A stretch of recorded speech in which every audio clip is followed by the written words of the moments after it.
जय हिंद दोस्तों, आप सभी का स्वागत है हमारे यूट्यूब चैनल चरण इंडिया में। और दोस्तों, आज हम संविधान की क्लास दूसरी देखेंगे। अगर आप सभी ने क्लास पहली नहीं देखी है तो उसको देख लेना। मैं जो लिंक है डिस्क्रिप्शन में डलवा दूंगा। और दोस्तों, ये जो क्वेश्चन है 150 क्वेश्चन की सीरीज चल रही है, इसकी अगर आपको एक साथ पीडीएफ चाहिए तो बता देना, कमेंट कर देना।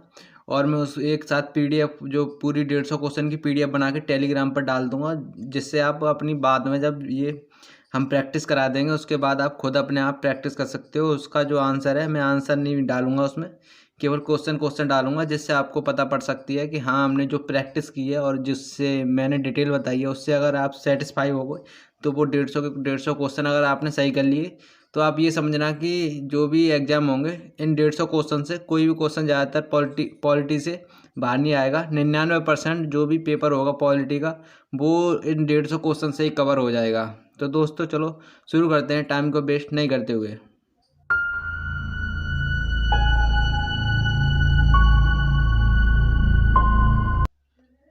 संविधान कितने दिनों में बनकर तैयार हुआ था? ऑप्शन ए 2 साल 11 माह 19 दिन। ऑप्शन बी 2 साल 10 माह 18 दिन। ऑप्शन सी 2 साल 11 माह 18 दिन। ऑप्शन डी 1 साल 2 माह 18 दिन। और दोस्तों, हर क्वेश्चन को करने के लिए आपको 2 से 3 सेकंड का टाइम मिलेगा, जिसमें आप सोच के बता सकते हो कि कौन सा इसका आंसर सही है। तो जो इसका सही आंसर है, इसका सही आंसर है ऑप्शन सी, जो 2 साल 11 माह 18 दिन लगे थे संविधान को बन के तैयार होने में। और संविधान कब बन के तैयार हो गया था? तो संविधान बन के तैयार हो गया था 26 नवंबर 1949 को। और इसी दिन से संविधान संविधान दिवस मनाया जाता है 26 नवंबर 1949 को। ये कब से मनाया जाता है? तो ये मनाया जाता है 2015 से। और संविधान लागू कब हुआ था? तो संविधान लागू हुआ था 26 जनवरी 1950 को। ये भी ध्यान रखना, बन के तैयार हो गया था 26 नवंबर 1949 को और लागू हुआ था 26 जनवरी 1950 को। दूसरा क्वेश्चन देखते हैं। मौलिक अधिकार की वर्तमान में संख्या कितनी है? Option A 9, option B 7, option C 8, option D 6। जो मूल संविधान था, मूल संविधान में मौलिक अधिकारों की संख्या थी, मूल संविधान में मौलिक अधिकारों की संख्या थी 7। बट वर्तमान में जब संविधान संशोधन 44वां संविधान संशोधन हुआ था तो इसमें संपत्ति के अधिकार को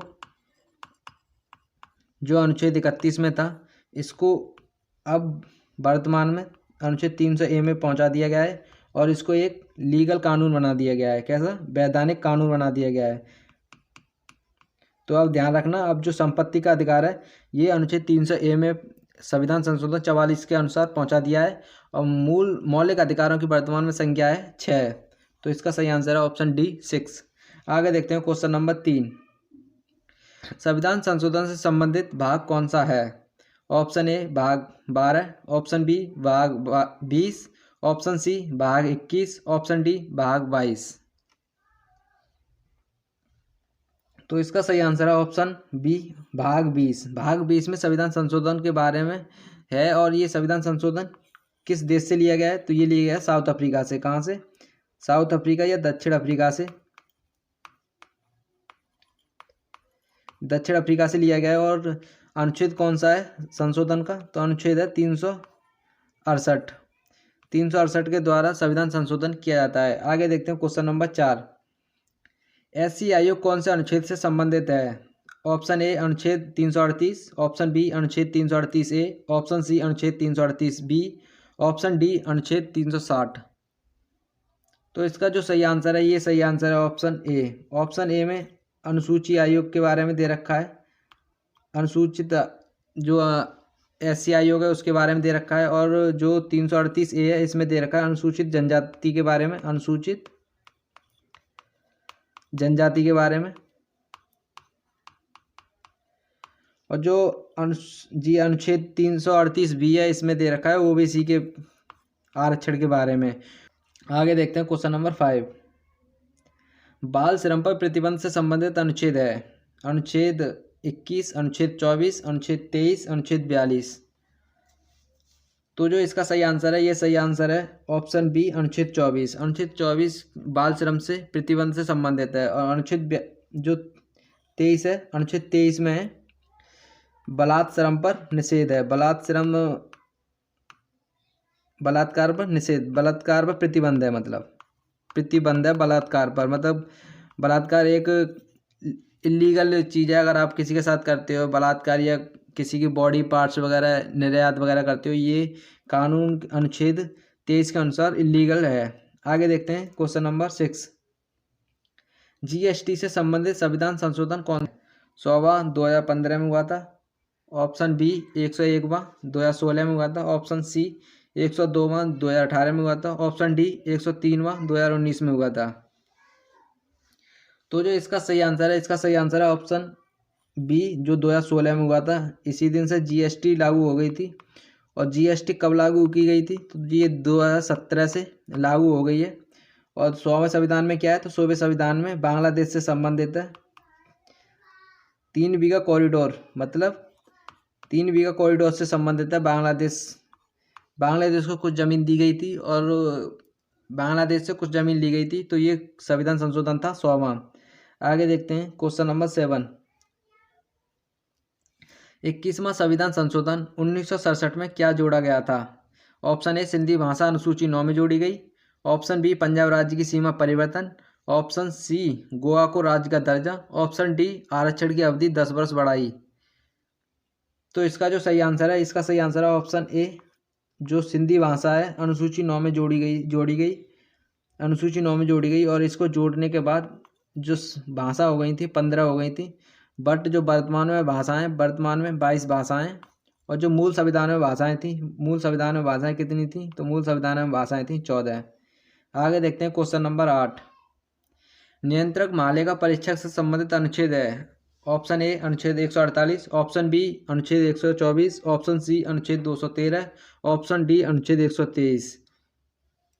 और दोस्तों अगर आपको भी पता हुआ करे तो आप इसमें पहले से ही टिक कर लिया करो, दिमाग में सोच लिया करो। और जो आपको लगे कि ये नया क्वेश्चन है तो उसको नोट भी कर लिया करो साथ के साथ कॉपी में। तो जो इसका सही आंसर है, इसका सही आंसर है ऑप्शन ए 148। नियंत्रक महालेखा परीक्षक से संबंधित है ऑप्शन ए 148। और जो 123 है ये किससे संबंधित है?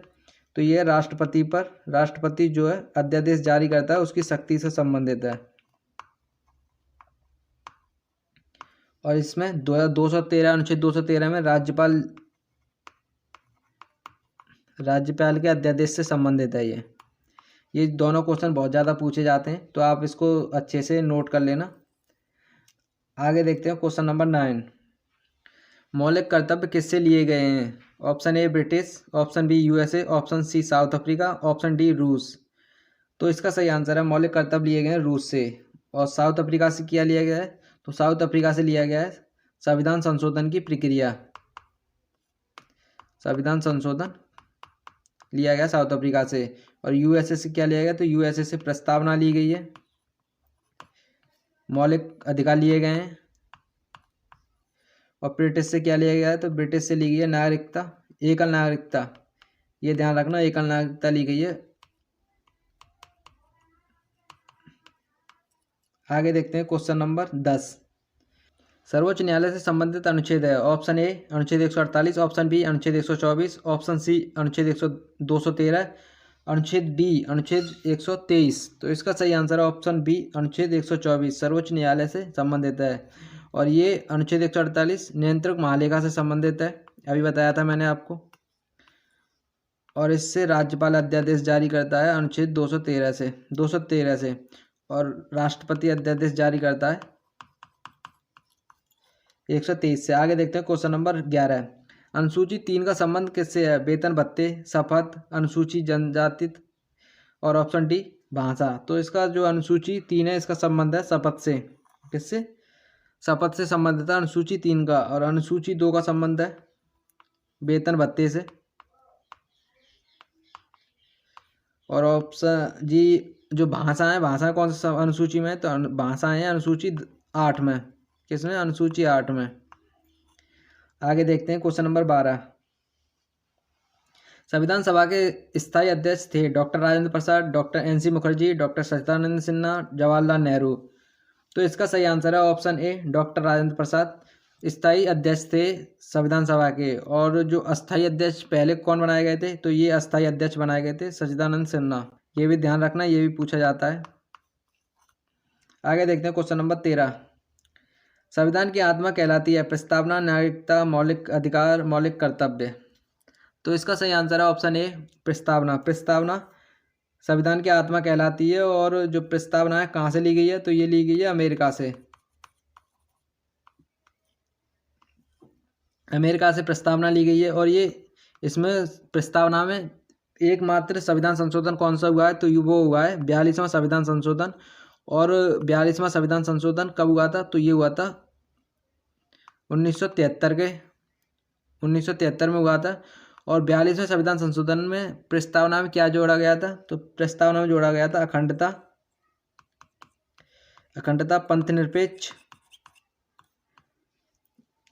पंथ निरपेक्ष और एक चीज़ और जोड़ी गई थी जो मुझे ध्यान नहीं आ रही है, ध्यान आएगी मैं आगे बता दूंगा। आगे देखते हैं क्वेश्चन नंबर 14। पंचायतों के कार्य से संबंधित अनुच्छेद है। अनुच्छेद 143, अनुच्छेद 243, अनुच्छेद 243 जी, अनुच्छेद 243 एफ। तो जो इस पंचायती के कार्य से संबंधित है अनुच्छेद 243, ये एग्जाम में पूछा जाता है। और पंचायती राज गठन होगा, इससे कौन सा संविधान अनुच्छेद, पंचायती गठन से संबंधित कौन सा अनुच्छेद है, तो अनुच्छेद है 140, अनुच्छेद 40 है, सॉरी अनुच्छेद 40 संबंधित है पंचायती गठन से। आगे देखते हैं क्वेश्चन नंबर 15। राष्ट्रपति द्वारा संयुक्त अधिवेशन बुलाए जाने से संबंधित अनुच्छेद है। अनुच्छेद 86, अनुच्छेद 108, अनुच्छेद 143, अनुच्छेद 87। इसका सही आंसर है ऑप्शन बी अनुच्छेद 108। आगे देखते हैं question number 16। Cripps mission Bharat में कब आया था? 1928, 1935, 1942, 1946। इसका सही आंसर है ऑप्शन सी 1942 में क्रिप्स मिशन आया था। और 1928 में क्या आया था, तो 1928 में आया था साइमन कमीशन। क्या आया था? Simon commission.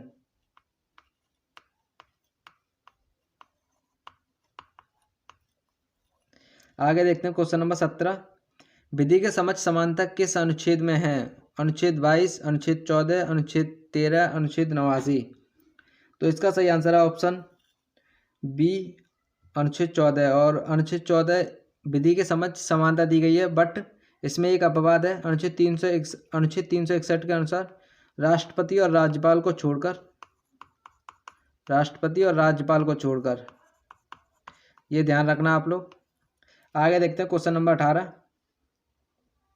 सबसे पहले व्यक्तिगत सत्याग्रह किसने शुरू किया था? Jawaharlal Nehru, Vinoba Bhave, doctor B R. अम्बेडकर, वल्लभ भाई पटेल। तो जो इसका सही आंसर है, इसका सही आंसर है ऑप्शन बी विनोबा भावे। विनोबा भावे ने पहला व्यक्तिगत सत्याग्रह शुरू किया था। और दूसरे व्यक्तिगत सत्याग्रह शुरू करने वाले थे जवाहरलाल नेहरू, पहले थे विनोबा भावे। तो ध्यान रखना पहला कौन था, पहला जो व्यक्ति था वो तो विनोबा भावे। आगे देखते हैं क्वेश्चन नंबर 19।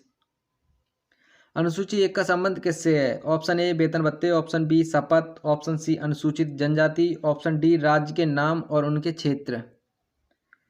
तो इसका जो सही आंसर है, इसका सही आंसर है ऑप्शन डी राज्य और उनके नाम के क्षेत्र। और वेतन भत्ते किससे संबंधित है? अभी बताया था मैंने थोड़ी देर पहले, वेतन भत्ते संबंधित है अनुसूची 2 से। और शपथ अनुसूची 3 से। आगे देखते हैं क्वेश्चन नंबर 20। मौलिक अधिकार की मांग किस अधिवेशन में की गई थी? 1929 लाहौर, 1915 लखनऊ, 1931 कराची, 1905 कलकत्ता। तो जो इसका सही आंसर है, इसका सही आंसर है ऑप्शन सी कराची अधिवेशन में। और इसकी अध्यक्षता किसने की थी? तो इसकी अध्यक्षता की थी सरदार वल्लभ भाई पटेल ने। सरदार वल्लभ भाई पटेल ने इसकी अध्यक्षता की थी। और जो लाहौर अधिवेशन था, इसकी अध्यक्षता किसने की थी? इसकी अध्यक्षता की थी जवाहरलाल नेहरू ने। और इसमें जो लक्ष्य घोषित किया गया था वो क्या किया गया था, तो वो लक्ष्य घोषित किया गया था पूर्ण स्वराज की मांग, पूर्ण स्वराज का लक्ष्य घोषित किया गया था। और जो लखनऊ समझौता है, इसमें अध्यक्षता किसने की थी? तो इसकी अध्यक्षता की थी अंबिका चरण मजूमदार ने। किसने? अंबिका चरण मजूमदार ने। और इसमें जो कांग्रेस का नरम दल और गरम दल में बट गई थी 1907 के अधिवेशन में, जिसकी अध्यक्षता सूरत में हुई थी। और किसने की थी? तो इसकी अध्यक्षता की थी रासबिहारी घोष ने। तो इसका पेचअप हो गया था। क्या हो गया था? 1915 में पेचअप हो गया था नरम दल और गरम दल का। और अनुच्छेद जो 1905 का कलकत्ता अधिवेशन है, इसमें क्या हुआ था? तो इसमें जो बंगाल का विभाजन हुआ था, बंगाल का विभाजन हुआ था कलकत्ता कलकत्ता में 1905 में। और ये किसके समय में हुआ था? तो उस समय जो वायसराय था वो था लॉर्ड कर्जन। आगे देखते हैं क्वेश्चन नंबर 21। संसद की गढ़पूर्ति से संबंधित अनुच्छेद है। अनुच्छेद 100, अनुच्छेद 101, अनुच्छेद 110, अनुच्छेद 123। तो इसका सही आंसर है ऑप्शन ए, अनुच्छेद 100। अनुच्छेद 100 में संसद की गढ़पूर्ति है, और संसद की गढ़पूर्ति कम से कम 10% जो संसद के सदस्य हैं वो होने चाहिए, तब संसदीय गढ़पूर्ति कहलाती है। आगे देखते हैं क्वेश्चन नंबर 22। भारत के संविधान के मूल दस्तावेज को द्वारा हाथ से लिखा गया था। Doctor B R Ambedkar, B Sarojini Naidu, C Prem Bihari Narayan Raizada, और option D doctor Rajendra Prasad. तो जो इसका सही आंसर है, इसका सही आंसर है प्रेम बिहारी नारायण रायजादा। इन्होंने ही दस्तावेजों को अपने हाथ से लिखे थे। और doctor B R Ambedkar ji थे प्रारूप समिति के अध्यक्ष। और सरोजिनी नायडू ये पहली महिला अध्यक्ष थी कांग्रेस की। और इनका अधिवेशन कब हुआ था? तो इनका अधिवेशन हुआ था 1925 कानपुर में। कहाँ पर? 1925 कानपुर। और डॉक्टर राजेंद्र प्रसाद ये भारत के पहले राष्ट्रपति थे, और यही स्थायी जो संविधान सभा थी उसके स्थायी सदस्य भी संविधान सभा के स्थायी अध्यक्ष भी डॉक्टर राजेंद्र प्रसाद थे। आगे देखते हैं क्वेश्चन नंबर 23। प्रारूप समिति के अध्यक्ष कौन थे? Jawaharlal Nehru, Vallabh Bhai Patel, doctor B R Ambedkar और राजेंद्र प्रसाद। अभी मैंने पीछे बताया ये क्वेश्चन में, अभी जो मैंने डिटेल बताई थी। तो इसका सही आंसर है डॉक्टर बी आर अम्बेडकर। और सरदार वल्लभ भाई पटेल कौन थे? तो ये थे प्रांतीय समिति के अध्यक्ष थे, ये भी ध्यान रखना। आगे देखते हैं क्वेश्चन नंबर 24। भारत का एक उपराष्ट्रपति होगा, यह किस अनुच्छेद से संबंधित है? अनुच्छेद 67, अनुच्छेद 65, अनुच्छेद 52, अनुच्छेद 63। तो इसका सही आंसर है ऑप्शन डी, अनुच्छेद 63। अनुच्छेद 63 में भारत का एक उपराष्ट्रपति होगा, ये अनुच्छेद 63 में लिखा हुआ है। और जो भारत का उपराष्ट्रपति होगा ये कहाँ से लिया गया है? तो ये लिया गया है अमेरिका से लिया गया है। और जो अनुच्छेद 52 है, अनुच्छेद 52 में भारत का एक राष्ट्रपति होगा, ये लिखा हुआ है इसमें अनुच्छेद 52 में। और जो राष्ट्रपति का पद है वो कहाँ से लिया गया है? तो ये भी अमेरिका से लिया गया है। आगे देखते हैं क्वेश्चन नंबर 25। राजभाषा हिंदी और देवनागरी लिपि से संबंधित अनुच्छेद है। अनुच्छेद 313, अनुच्छेद 333, अनुच्छेद 343, अनुच्छेद 326। तो जो ये क्वेश्चन है ये एसएससी जीडी में आया है, अभी एसएससी जीडी में आया हुआ है। इसमें पूछा था राजभाषा हिंदी का संबंध किस अनुच्छेद से है? तो इसका सही आंसर है ऑप्शन सी, 243। आगे देखते हैं क्वेश्चन नंबर 26। प्रस्तावना कहाँ से ली गई है? Option A America, option B British, option C Ireland, option D France. तो प्रस्तावना ली गई है अमेरिका से। प्रस्तावना कहाँ से ली गई है? अमेरिका से। और अमेरिका से और क्या लिया गया है? तो अमेरिका से लिया गया मौलिक अधिकार ही अमेरिका से लिए गए। और जो राष्ट्रपति का पद है वो भी अमेरिका से लिया गया है, उपराष्ट्रपति का पद भी अमेरिका से लिया गया है, और वित्तीय आपातकाल ये भी अमेरिका से लिया गया है। और ब्रिटिश से क्या लिया गया था? तो ब्रिटिश से लिया गई है एकल नागरिकता। ये ध्यान रखना, एकल नागरिकता है हमारे देश में लागू। हमारे पूछा जाता है क्वेश्चन में, जो भारत है, भारत में किस प्रकार की नागरिकता लागू है? तो ध्यान रखना एकल नागरिकता लागू है। और आयरलैंड से क्या लिया गया है? तो आयरलैंड से लिए गए नीति निर्देशक तत्व, डीपीएसपी। क्या ली गई है? डीपीएसपी आयरलैंड से ली गई है। और फ्रांस से क्या लिया गया है? तो फ्रांस से लिया गया है गणतंत्र, बंधुत्व और स्वतंत्रता। आगे देखते हैं क्वेश्चन नंबर 27। प्रथम संविधान संशोधन कब हुआ था? 1950, 1951, 1949, 1952। इसका सही आंसर है ऑप्शन बी, 1951। 1951 में पहला संविधान संशोधन हुआ था, और इसमें अनुसूची 9 जोड़ी गई थी। कौन सी अनुसूची 9 जोड़ी गई थी पहले संविधान संशोधन के द्वारा? और ये अनुसूची 9 का संबंध किससे है? तो इसका संबंध है भूमि सुधार से। आगे देखते हैं क्वेश्चन नंबर 28। समान नागरिक संहिता से संबंधित अनुच्छेद है। अनुच्छेद 44, अनुच्छेद 43, अनुच्छेद 40, अनुच्छेद 42। तो इसका संबंध है अनुच्छेद 44 से। अनुच्छेद 44 में समान नागरिकता संहिता से संबंधित है। और ऐसा कौन सा राज्य है जिसमें एकमात्र राज्य जिसमें समान नागरिक संहिता लगी हुई है, तो वो राज्य है गोवा। कौन सा है? गोवा। और अनुच्छेद 40, तो अनुच्छेद 40 मैंने बताया था, ये पंचायती राज के गठन से संबंधित है। किससे? पंचायती राज के गठन से। और पंचायती राज कब किस अनुच्छेद संविधान संशोधन से जोड़ा गया था? तो पंचायती राज जोड़ा गया था 72वें संविधान संशोधन। और ये कब हुआ था? ये हुआ था 1992 में। और जो इसमें विषय कितने पंचायत में? तो इसमें विषय 29 मतलब 29 हैं। और ये किस समिति पर किस समिति की सिफारिश पर जोड़ा गया था? ये जोड़ा गया था बलवंत राय मेहता समिति की सिफारिश पर। आगे देखते हैं क्वेश्चन नंबर 29। नागरिकता किस देश से ली गई है? Option A America, option B British, option C Ireland, option D France. तो नागरिकता ये एकल नागरिकता ब्रिटिश से ली गई है। कहाँ से? ब्रिटेन से। और जो अमेरिका में नागरिकता चलती है वो कौन सी? दोहरी नागरिकता चलती है अमेरिका में। ये भी ध्यान रखना। मतलब एक राज्य की नागरिकता और एक देश की नागरिकता। आयरलैंड से DPSP। आगे चलते हैं दोस्तों। जो क्लास 2 थी उसमें इतने क्वेश्चन थे, 30 क्वेश्चन लिए गए थे। तो 30 क्वेश्चन करके करीब 5 क्लास ली जाएंगी, जिसमें संविधान पूरा है, संविधान के जितने भी क्वेश्चन बन सकते हैं वो सारे कंप्लीट करा दिए जाएंगे। और दोस्तों संविधान की क्लास 3 है वो आगे ली जाएगी। और अगर आपको ये वीडियो अच्छी लगी हो तो वीडियो को लाइक करना और अपने दोस्तों को शेयर करना। और अगर आप हमारे चैनल पर नए हैं तो चैनल को सब्सक्राइब करके बेल आइकन को ज़रूर ऑन कर लेना, क्योंकि दोस्तों बहुत ज़्यादा मेहनत लगती है इतने सारे क्वेश्चन निकालना और फिर इनको टाइपिंग करना, फिर इन पर PDF बनाना, फिर इनके बारे में रिकॉर्ड करना, एडिटिंग करना, बहुत ज़्यादा समय लगता है। तो दोस्तों आप समझ सकते हो। तो लाइक शेयर ज़रूर करना इस वीडियो को अगर अच्छी लगे। तो दोस्तों मिलते हैं नेक्स्ट वीडियो में। जब तक के लिए जय हिंद, जय भारत।